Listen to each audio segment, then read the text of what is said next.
Привет и добре дошли! В този клип ще разгледаме шестата поред и втората по големина след Юпитер планета, газовият гигант Сатурн. Сатурн, по-известна със своите пръстени, е най-сплеснатата планета в Слънчевата ни система.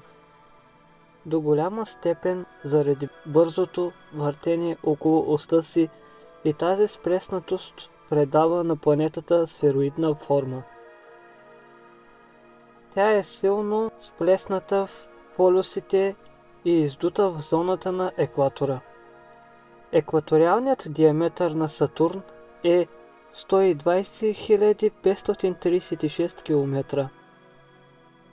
Орбитата на планетата е елипсоидна и се намира на около 1,4 милиарда километра от Слънцето. Една обиколка на планетата е равна на 29 земни години, а една обиколка около своята ос Сатурн прави за 10 часа и 39 минути. Наклона на оста на планетата е подобна на Земята. Това значи, че там има сезони. Сатурн е планетата с най-малка плътност от всички планети в Слънчевата система. Тоест, плътността ѝ е по-малка от плътността на водата.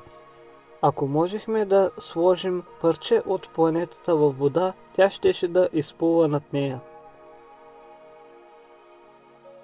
Около планетата, по последни данни, се предполага, че обикалят 83 естествени спътника, но понеже постоянно се откриват нови малки спътници, се смята, че са повече от предполагаемия брой.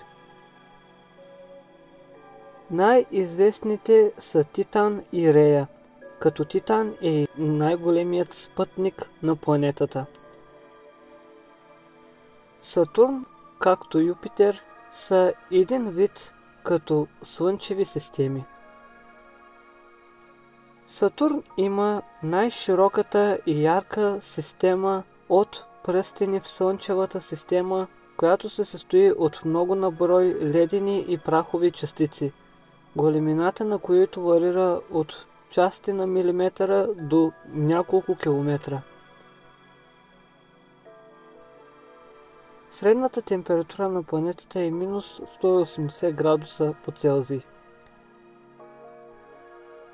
Структурата на Сатурн се състои от различни слоеве и няма твърда повърхност. Металическият водород в Сатурн, който образува въртящи се течения, създава голямо магнитно поле в планетата. По-слаб от на Юпитер, но втората по големина в Слънчевата система. Сатурн, както Юпитер, има невероятни аурори и магнитното поле обвива като балон планетата.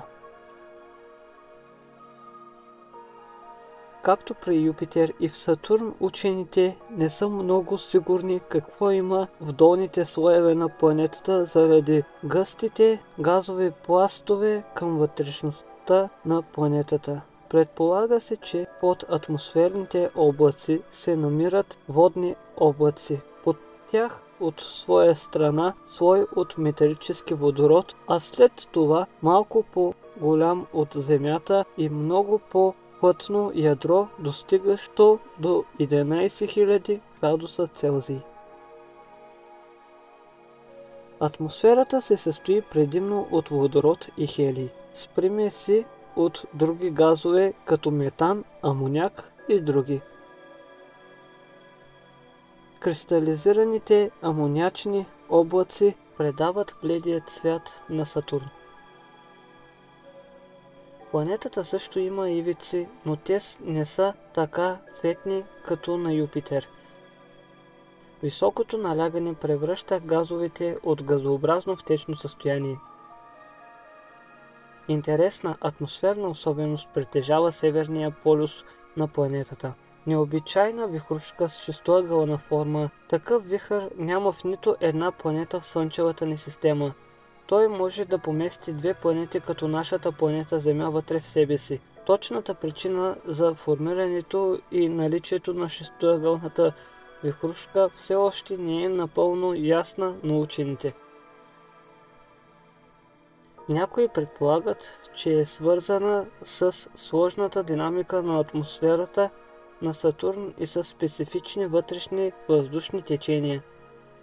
Въпросната шестоъгълна вихрушка е забелязана първо от Voyager, като по-късно през 2004 година космическият апарат Касини с наблюденията си ни показа, че в центъра на вихрушката има ураганна буря с ясно видимо око. Изследванията показват, че централното образование на вихрушката може да допринася за формирането и поддържането на шестоъгълната форма на вихрушката. Същата шестоъгълна форма я няма в Южния полюс. Друг интересен феномен, случващ се в Сатурн, е голямото бяло петно, което се образува през няколко десетки години.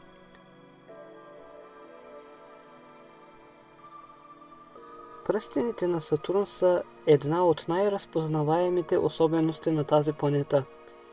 Те са съставени от милиарди частици от лед, прах, скали, които обикалят около Сатурн в областта на неговата екваториална равнина. Пръстените са изключително тънки и се простират на голямо разстояние от планетата. Пръстените на Сатурн са формирани от материали, които вероятно са останки от разпадането на космически тела, като метеориди, астероиди, комети, както и удари от спътници в миналото. Сатурновите пръстени са разделени на няколко основни части, наречени пръстени А, Б и С, като между тях има и други по-малки пръстени и пръстенчета. Те са разделени на 7 групи, обозначени с буквите от азбуката, и наименованията им не са по близост към планетата, а по реда на откритията им. Пръстенът А е най-широкият и ярък, пръстенът Б е по-тъмен и по-тесен, а пръстенът С е много слаб и трудно забележим. Освен тези основни пръстени, има и други пръстени на Сатурн, които допълнително обогатяват с разнообразие, но са сравнително по-бледи и са открити в близкото минало. Те са D, E, F и G. Празните пространства между пръстените са много интересни. А и Б, които са отделени от участъка Касини, другите разрези са Колумбо, Максуел, Хойгънс, Енк и Килър. Две от празните пространства са образувани от спътници на планетата, а останалите от гравитационното въздействие на Сатурн са спътниците си. Предполага се, че пръстените вероятно са много по-млади и са се образували през последните 100 милиона години. Интересно е, че скоростта на въртене е различна при всеки пръстен. Откритията на мисията Касини-Хойгънс ни дадоха ценни данни и снимки. Ние продължаваме да разширяваме познанията си и да проникваме в тайните на космоса, което ни предизвиква да питаме нови въпроси и да търсим отговори. Нека се вълнуваме от красотата на планетата Сатурн и нека се вдъхновяваме от нейните мистерии. Нека запазим любопитството си към космоса и да се стремим да разберем още повече неща за нашата невероятна Вселена. Благодаря ви, че бяхте част от това научно-популярно пътешествие. Вдъхновете се да продължите да откривате и да се възхищавате на красотата на космоса. До скоро!